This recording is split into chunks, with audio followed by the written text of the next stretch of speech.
Congratulations, you found the one station that plays Ghana's best urban music. YFM. Listen to YFM 107.9 Accra, 102.5 Kumasi, and 97.9 in Takoradi. This is part 2 of our Leaderboard Highlights episode for Season 2.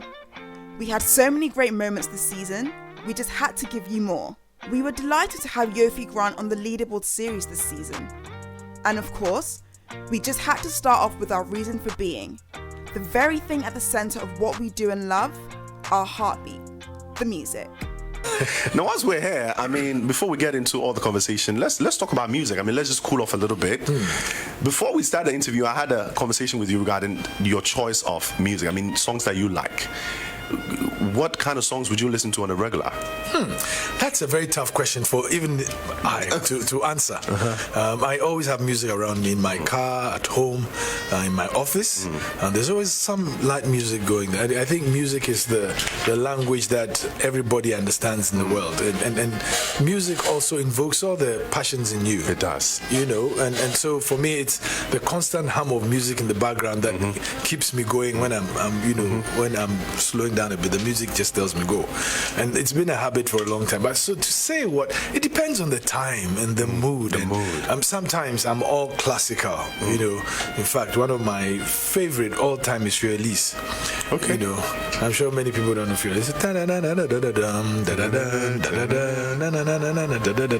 Yes, you know. And I grew up with classical music. It was around me at home, and then of course I went to Achimota School and we had to study music, and that was one of my first passions, understanding the Baroque period, the Romantic period of music and what it meant and why they played that sort of music. And I remember all the Chopins and the Handels, you know, and Tchaikovsky, all these things. You grew up with them. Yeah. Just like you're in school and you're learning about molecules and atoms, you learn about these people. Exactly, it becomes a part of you. It becomes a part of you. I mean, the sad thing is we didn't do that for our own African musicians. That's true. But it would be good if we understood our music and understood our culture, even from long way back. But to the extent that these things have been chronicled and preserved over time, that's why we studied them. I'm not sure you'd find African music that is 100 years. It would be difficult to find it. There are a few. But it goes back to the point you said. It's very unfortunate that we do not really preserve our style of music through passing it on to the young generations. Right. We make it a part of their lives. And when you listen to classical music, it gives you a broad sense of knowledge. I mean, to think of Beethoven, I mean, at the age at which he was writing stuff, Mozart, and Mozart was, from the history, he was such a silly person, but he had this talent that was just amazing. You know, and so you get to understand how the people of those days thought. And some of these musicians were court musicians. They wrote purposely for either the king or the something, but it was enduring, and the waltzes and all those things. And it's very enriching, you know, intellectually enriching. But let's come down to Africa. I mean, I tell you, African music, no matter which part of the continent it comes from, when you hear the beat and the rhythms, it touches something in you. It does. You either shuffle your feet or you snap or you tap. I mean, it's there constantly, regardless of whichever culture. It's there with you. You know, and it's instructive that, you know, we go back and people say the antecedents of jazz music was African music, high life. In fact, from it Ghana. is. I think recently I was researching on that, and I found out that back then people in Algeria, they used indigenous music instruments to make jazz music, and these songs traveled to Italy, right, and, you know, some parts of Europe, and it later grew into what it is now.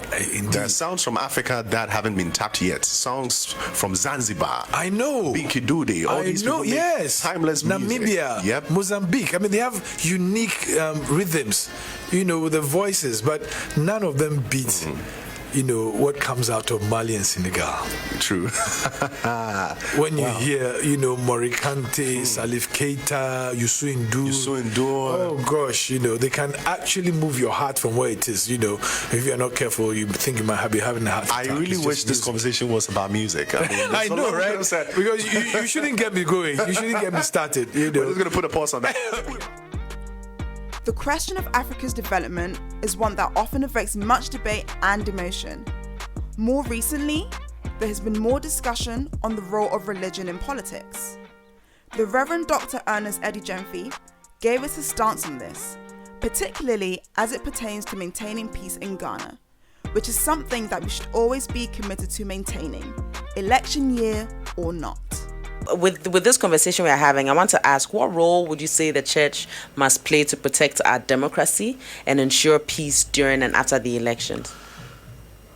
Thank you. In the first place, I've seen that a lot of churches have various programs going on at the moment. Now, the church ought to be involved in this whole peace architecture. One, because most of our members are the ones doing the politics. If 80% of Ghanaians are found in the church, or so-called Christians, sometimes the question I ask myself is, why are we going through all the problems we're going through? The church has a role to play. In the past, the church stood back and looked at politics as a dirty game. And so, leave them alone, don't get involved. But then, with time, we realized that we can't leave the politicians alone. And every denominational head now thinks that it's important for them to have some level of conversation with their political players. For us as Peace Council, one of the things that amazes us is that when we go into some of these mediations, and the people sit before us, and they see their heads of churches line up, sometimes they throw the rhetoric outside. Because here you are elder in the Church of Pentecost, Opokunyana is sitting there. What do you do? You can't be misbehaving, because as soon as you leave the place, he goes back to the church and says, take the guy off, So some of them see those things. You come Methodist Church, the presiding bishop is sitting there. How do you go back and behave? You're Baptist, you come, your president is sitting there. How do you behave? So the church has a role. We have a lot of influence. And especially when it comes to the composition of the Peace Council, not only the church, but other faith-based leaders who are also there. It gives me an impression that the church and the faith-based organizations have a critical role to play in terms of the peace of this country. We need to speak about it, we need to teach about it, and we need to bring our parliamentarians under a certain control. If you follow up on them consistently, and consistently pray for them and talk to them, we can get some changes done in our and demand accountability. So we are just talking about the influence of the church. I want to bring this conversation to Africa. So most critics of religion actually argue that religion has caused more harm than good. To Africa's human capital development. What's your take on this? I don't think that is wholly true. The problem we see in the whole of Africa is that there are a few bad nuts who are so vocal and so prominent that sometimes it looks like they are the only people who represent the church. Look at what we do in this country. How many Catholic schools are in Ghana? How many Catholic hospitals are in Ghana? Presbyterian, Methodist, SDA, Baptist, all the others. Look at them. If you look at health in this country, the Christian Health Association controls about 40% of the health needs of this country. So if the church pulls out immediately, the system will collapse. But most time, people don't see those good things. You'll notice that when nurses go on strike in public setups, all the Christian Health Association facilities continue to run.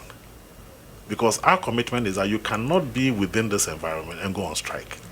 So there are a lot of positives coming from the church.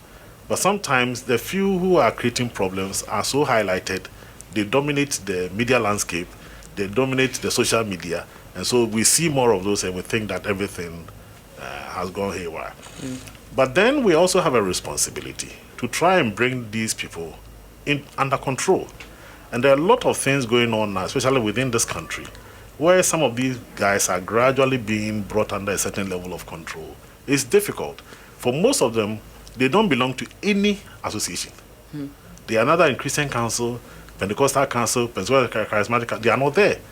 And so if you don't belong to an association, it means anything can happen. You can break rules. They do all those and they can't be controlled. That's right. There's no way they can be held accountable. To. You see. And they are the ones, once you begin to complain about what they are doing, they come back and tell you that you don't have the anointing they have. That is why you're complaining. So how do you control that? Because people can always pull that, Yeah, they say all those things. But the fact is that if you look at some of us who are a little older, we've been through all that whole phase before. And what they call anointing now, we have also experienced it. Except that once you grow, your judgment and everything is different. You know, we look at things from the development of the country, the peace of the country, and the progress of the country. And so when we are doing anything, we are mindful of these facts because it has implications. They think that the best thing they can do is shout and do all collect their money and be fooling around and be doing all those things. So it is a challenge in a way, but I think that gradually Ghanaians are being exposed to the truth.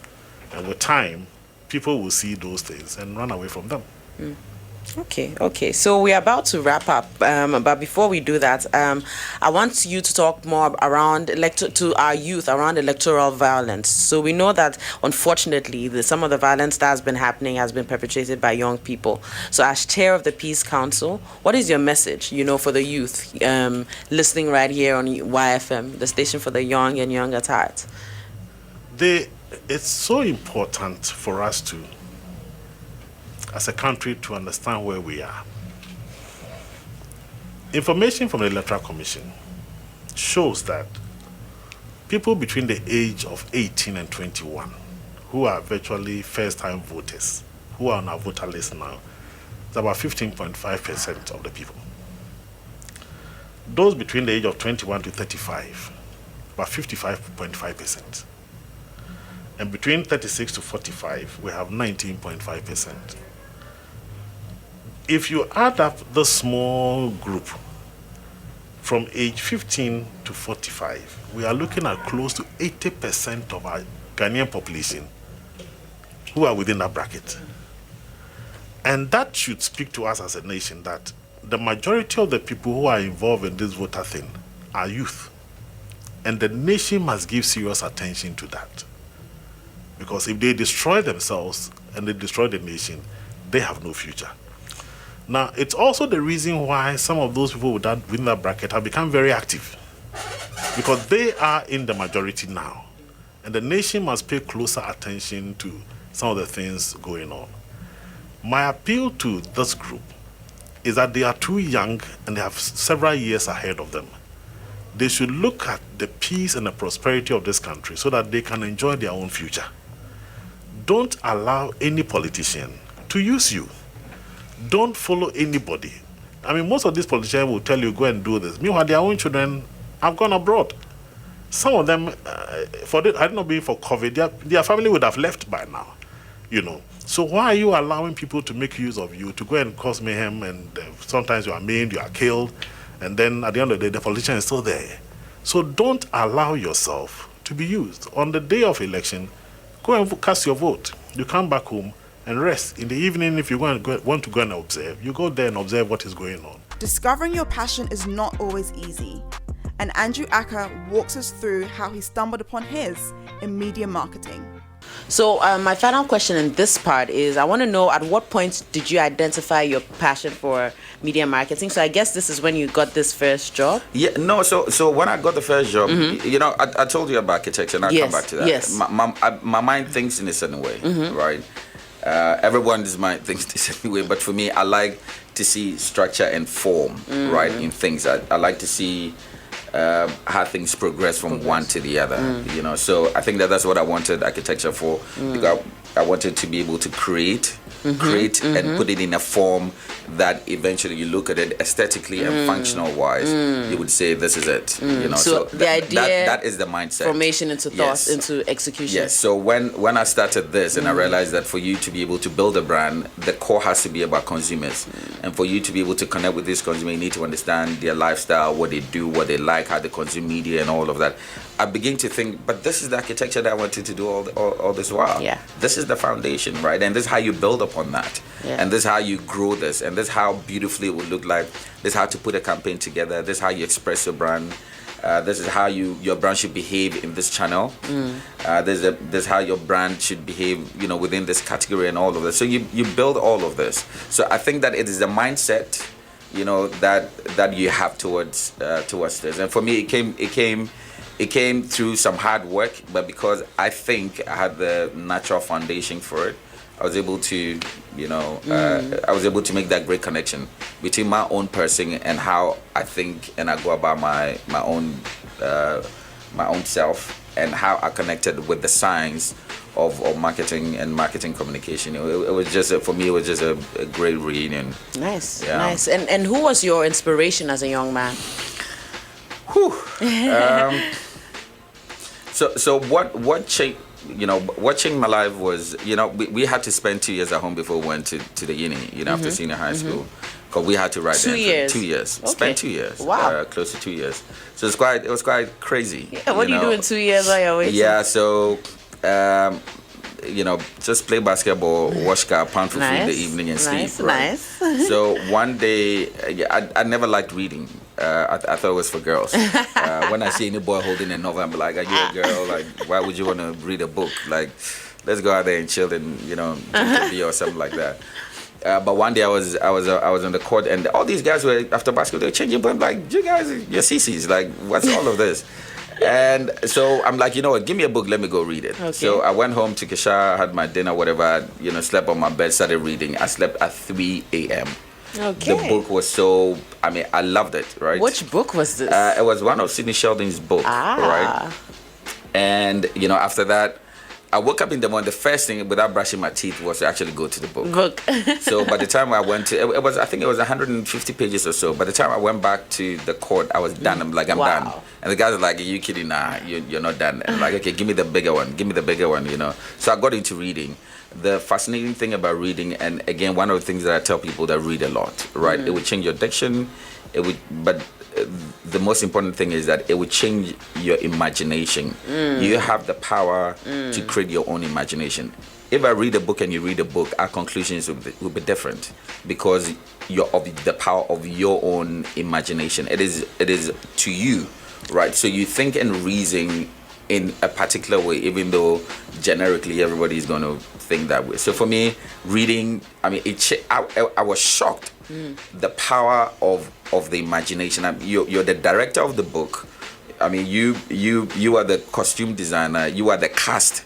If they say somebody is 6 feet tall and blonde, you create the person in your head, right? What I create will be different from what you create. But it gives you the power of imagination. And for me, that actually opened up that whole space of my brain could do a lot more. Yeah. If I'm able to give it, those juice. So I've read as many novels as you can think of, and I also kept so for in order to improve my vocabulary, I kept a little book. Okay. That every phrase that I liked, right, from the good to the bad ones, I wrote them in. Okay. And I still have that. Of book. your good and bad phrases. Yeah, good and bad phrases. And it comes in your lingo, everyday lingo sometimes, yes, right? Depending on who I'm speaking to. Preach, Andrew, preach. Yo, I'm enjoying this power of imagination reading. I've never heard it like that, where when you read, you are your own director. Yes. You are the one creating, so it allows your imagination to go to places. Haywire. And that's powerful for work life. Yes. That's powerful for your own individual. Yes. Career. It allows you to be in yourself, right? And see, when anyone tells you that you need to go into your own cave and you need to think, that's what it does. Reading is the only thing that you don't talk. You're patient and you listen. Yeah. You listen by reading. You understand? So if you really want to, and your imagination is working all the time, if you want to get something, and you want to use your brain, please be in the quiet and don't talk, right? Just be and focus and allow your imagination, to keep. As managing director of MultiChoice Ghana, Cecil Sunkwa-Mills has experienced the different cultures within the sub-region and tells us all about it. So what do you find peculiar, right, about the West African audience, which stands out amongst those from other sub-regions across Africa?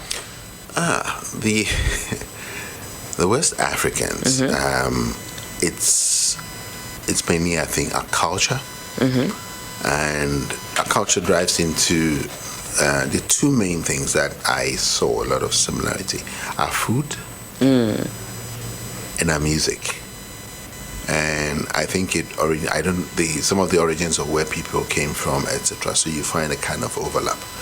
Across the region, you see we eat a lot of spicy food. When you move towards the east, it's different. So our music and we can dance. You find that You find a bit of that jumping into South Africa. Yeah. Okay. But they don't eat the chili we eat. Yeah, I was But this runs all the way through, Nigeria, Cameroon. I worked in Liberia, Liberia, Sierra Leone, a stint in Senegal, touching Guinea. So you worked in all these countries? Okay. Yeah, I did some work in Burkina Faso, Niger, Cote d'Ivoire, etc. One of the things that separates us more is language, which is mainly the official language, which is English and French. Yeah. But you find that besides that, we tend to identify with each other with ease. A lot of ease, and I think our structural build is quite similar. Okay. The difference is a bit of the northern and southern different look. You get taller and that, but in general, this is one of the common streaks that I found. Okay. So you find that when it comes to content and movies and music, we have a similar consumption pattern. Okay. Within this, based on our cultural. The culture that we know, we identify with it quite easily. So you would find that when African Magic launched in the early days, I was working in some Francophone countries, and all they watched was African Magic in English. Oh, wow. Because the language became secondary. Okay. They could understand the village scenes. Yeah. They identified with it. Yeah. We use the same herbs, we use the same palm fruits, we plantain and same stuff. Yeah. Cassava, similar stuff. Yeah. So that then informs the marketing, that then informs the content development and all of that. Yeah, the content development has actually, in the last 8-10 years, there's been a huge shift towards local consumption. Okay. It's something somebody dubbed a word called Afri-consumption. A couple of years ago, if you just look outside and look at the number of restaurants that have Ghanaian food on their menu. It was not that sometime a couple of years ago. Look at the way we dress. If we're going to a formal function, it's got to be a suit and a tie. Now, it's even if those wearing a suit and a tie, then they put on a kente tie. So the consumption of in fashion, in food, in music. That's what now we consuming. If you do a party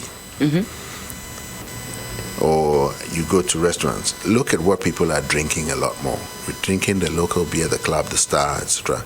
Then I'm not promoting it, but there's Adonko Bitters, Mandingo 3-1. Yeah. That is what people are drinking. Okay. It's unfortunate that, I won't say it's unfortunate that they branded Ackah badly. I know. But I had an opportunity to go to Brazil, and there's a drink they have called Caipirinha. Caipirinha is an international cocktail, but the base is cane rum. Okay. The cane rum is bottled beautifully and sold across the world. But what is cane rum? It's the same as Ackah from sugarcane. Wow. So yes, we have lost a bit of time, but I see that now the Ackah is being bottled. It's being used for there's some smash cocktails in Osu and stuff, and we realize that when people are actually consuming, but we should just package it better. So I mean, the consumption pattern has changed, and people are even watching. We're watching a lot more local. Content, consuming a lot more local than ever. Our challenge is how to invest in the monetization structures. So that is also coming on. What do you think has caused this shift into more, into more local consumption, would you say? I think it just happened with time. Yeah. It just happens with time, sorry. A lot more people are identifying a lot more with their ethnic connections. Okay. We've seen those our brothers and sisters who were far away, taken away by the slave trade, always looking to seek your roots and where you come from, and looking at what is authentic, what is original. That is the trend that has come through now. And it's come through with a lot of the youth in terms of even clothes.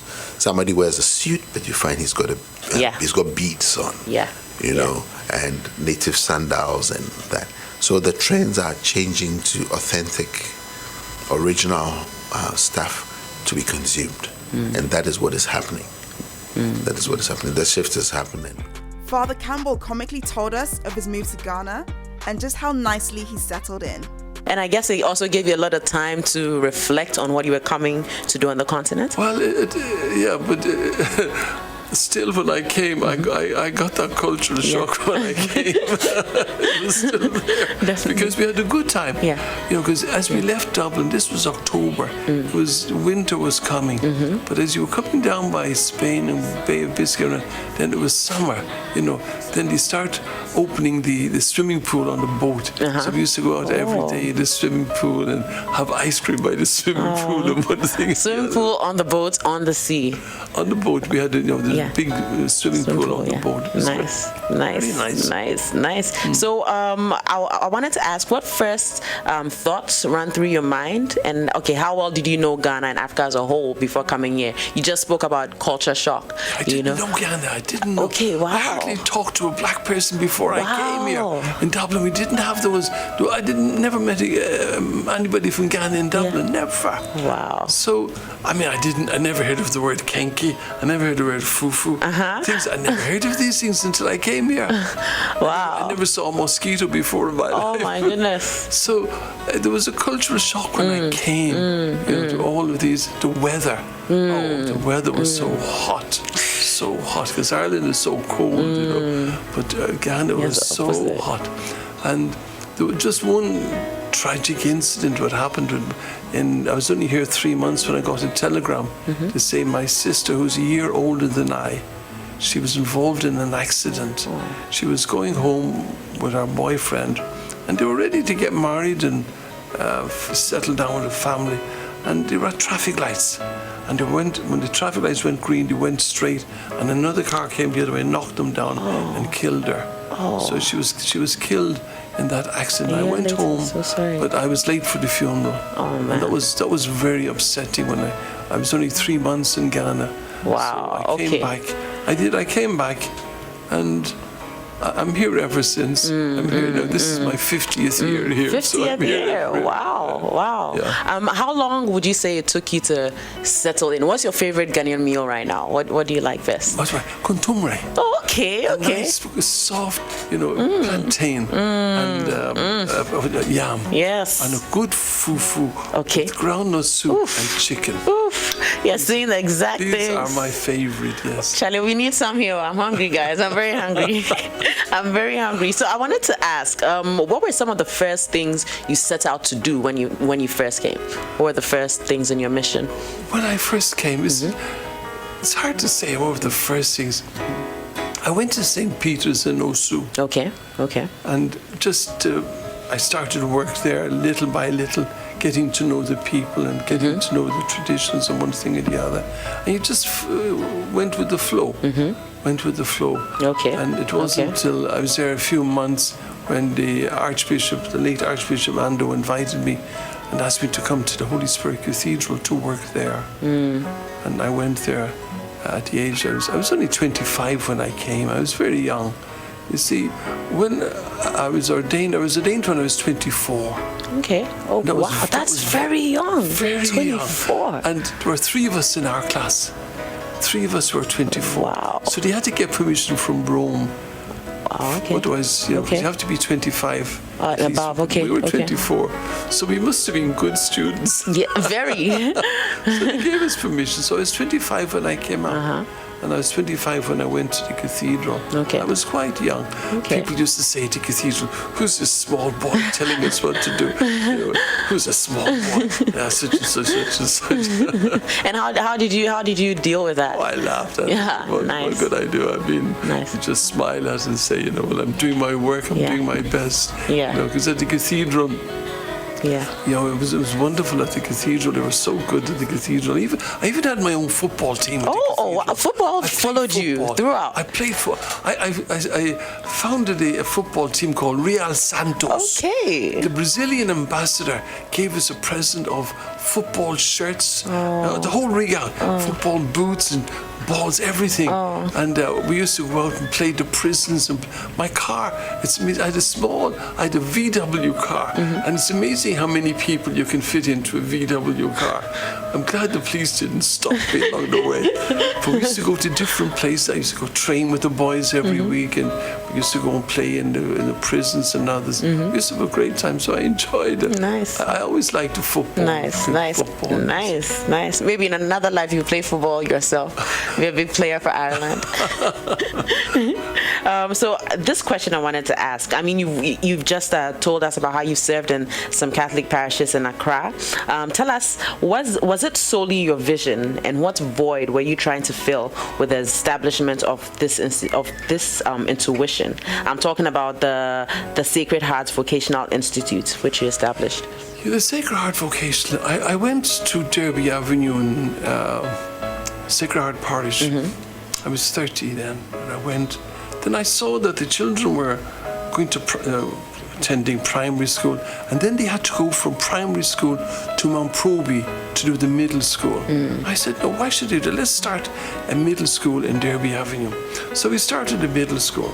Then I said, after middle school, where do they go? Because many of them couldn't go to secondary school or good secondary schools. Many couldn't. So I said, let's start vocational, because these children would be good. They're good at sewing, they're good at typing and shorthand and others. And that's when the vision came that I should start a vocational school. So there was an old building on the grounds of Derby Avenue, old catechist's office and one day. I pulled it down. I didn't have the money to build one. So God being good, you see, God is good. So this man came from America for a meeting in Accra. His name was Harry John.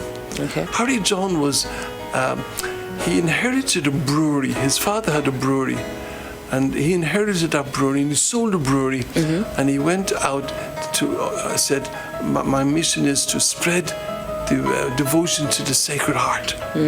So he came to Ghana for a special meeting with Archbishop Ando. And when he came down to Sacred Heart Parish, and he said, Father, what are you doing here? Can we help you? I said, yes. He said, do you need? I said, I need help. And this was 1979, 1978, 79. He says, what do you need? And let's go back a long time. That's many years. That's 40 years ago. Wow. 40. And I said, I needed $250,000 to build a 3-story building, to equip it, to furnish it and paint it. He went back to America and sent me a check for $250,000. Wow. Now the building is there. Wow. Exactly what he asked is the full amount. So I said, hey, God, you're good. Wow. And not only, I've gone even further, because that school was too small, and I built another school up in Jamestown. Nice. In Jamestown, on an old Dutch cemetery. Wow. Now thousands and thousands of kids have gone through that school. Thousands. They've done masonry, carpentry, computer, dressmaking, hairdressing, all of these. Thousands have gone through that school. And I'm so happy. And these were the kids that you would have found on the streets. Yeah. So we've taken them off from selling toilet rolls on the streets. Yeah. Now some of them got their own little boutique. Nice. And some of them are and they have a skill. So that was the inspiration I got. And it's 40 years now on the 3rd of November. Nice. It's 40 years. The school is 40 years old on that day. Wow. And all I can do is thank God that He gave me that inspiration to start that school. Congratulations. Thank you. Congratulations. So I want to ask you, what is it about Ghana that made you want to be part of its history? At what points did you, okay, we've talked about when you decide, okay, actually, at what points, while you were here, at what point did you decide to say, I'm going to make here home? I just, I'm a priest. And I love being a priest. It's a vocation that God has given to me. He gave it to me. And my work is to continue the work that Christ started. His work was a work of healing, a work of bringing hope, of bringing love to people. And I just got involved in my priesthood. And whatever I did, this was just continuing the work of Christ. Whether it's working with the poor and the needy, whether it's working with lepers, whether it's working with, street children, working with prostitutes, working with ordinary people, teaching, whatever. I mean, this is just the work. And this is why I loved it, and this is why I've been here for the past 50 years. I just love being a priest. And I thank God for being a Catholic priest, that He's given me this great gift, the great gift of a vocation of being a priest. What is a priest? A priest is a man of God, there to be a sign of hope to other people, a sign of love to other people. That's what a priest is there for. That's why we don't marry. Yeah. I don't have a house. I don't get paid. I've none of these. The church takes care of us. The church takes care. I don't get a wage. I never own a house. I never own a car. My whole life is just for God. And that's what a priest is, what we're doing here, just to bring hope and love to people. Now, on the 2nd of December, there's a priest, he's writing a book about Father Campbell. Okay. And it's Father Campbell, Missionary of Hope. And I love the title, Missionary of Hope. I've brought hope to so many people. Whether it's lepers, prostitutes, prisoners, street children, school children, retreats I gave at St. Rose's for 35 years. This is a life of a priest. Is bringing hope, bringing love, telling others don't give up. As I didn't give up when I was training, when I wanted to be a priest and God came in and such, don't give up, And something happened recently, and again, another testimony. Okay. Something happened. This was about 2 to 3 months ago. I tried to get up one morning and I couldn't get up. I tried to get out of bed and I couldn't. So my people took me off to the hospital, Ghana, the University of Ghana Medical Center. They thought I had COVID, but I hadn't. I had a clot in the lung, a pneumonia of the lung, and malaria. And my temperature was over 40, and my blood pressure was 70/30. Now, at that stage, all organs closed down. So why am I here sitting before you? Why? When the doctor said to me, Father, 2 of my colleagues had what you had, and they're not here. But you're here. I'm here now. And all I can do is say, this is a testimony to God, that He wants it. And when I was lying in bed, in the hospital, here was I lying in bed, and I had the heart machine on my right and the oxygen on my left, and the drips and the catheter and all that. And God spoke to me, and He said, you haven't finished your work. Look after the poor. That's what He told me to do. There aren't many people that take their civic duty as seriously and personally as our next guest does. Ken Ashigbey's commitment to fighting illegal mining and its ecological implications is commendable and speaks for itself. Now, in relation to land, you have been at the forefront of the fight against galamsey in the country, which of course has been a part of our mining culture for decades. My question is, why the sudden general uproar? Is this due to the proliferation of digital media and access to it, that it's made it a sudden national issue? It's always been, just that the attention and awareness has been low. No, I think what happened with galamsey is that in the past, when our people were doing galamsey, they were doing it very sustainably. We've been mining before the white man came in. In that process, what we did was that we're using rudimentary tools to be able to do it. So we did it not really destroying. So when the PNDC legalized small-scale mining, because the white man not wanting us to also benefit from mining, made it illegal. When it was legalized, and it was only Ghanaians who could do it. They could use basic tools. Unfortunately, the phenomenon where we had, and the Chinese have to be called out. When they got into it, Ghanaians also brought them in, were party to it, and then we started introducing excavators, started introducing the dredgers, the chamfans on the river. Then the level of damage that we were doing was accentuated.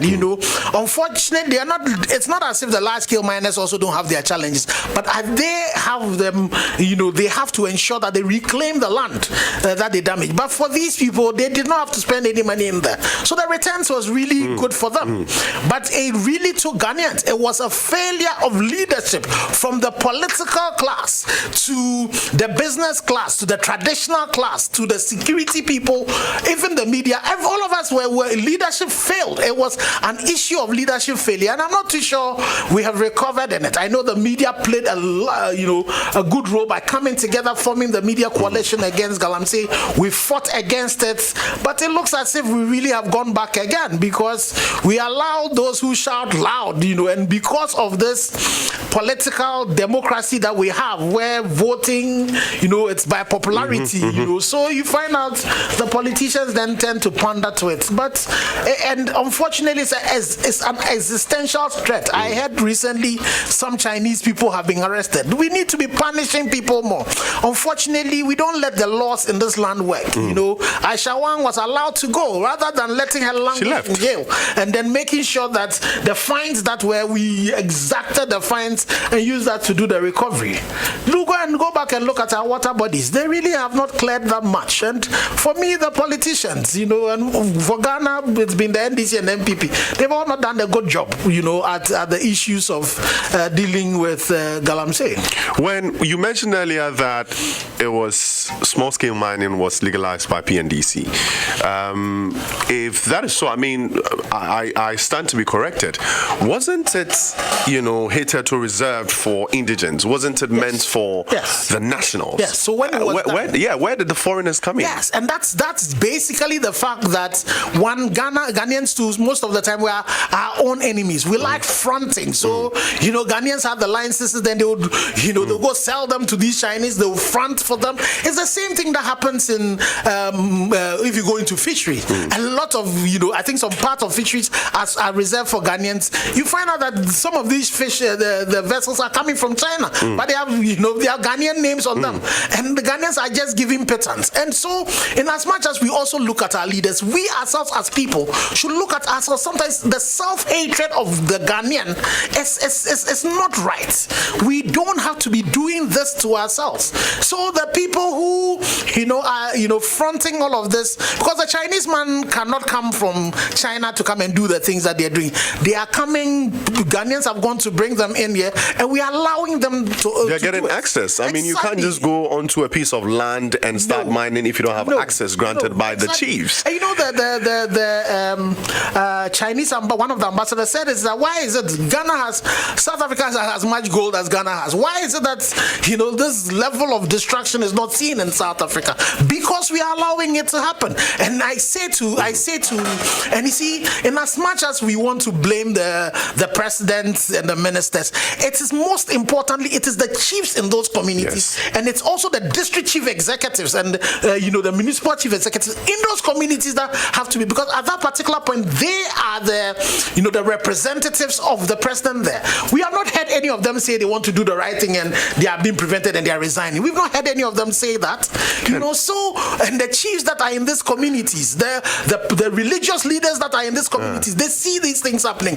But I'm sure most of these people will come to church and come and give offerings, or will go to see the malams, or go to see the togbeos, where these things are happening. So we all need to step up. We need to step up and really be counted. Unfortunately, when I moved away from the media, so now I'm handling the telecom sector, I think media leadership too should also take it up. The new leadership should take it up and still hold our leaders accountable, because it is still the problem. That was what I was going to ask. I mean, I wanted to find out from you if it's an issue of accountability, because we know people who are doing what they're doing. We know the people involved.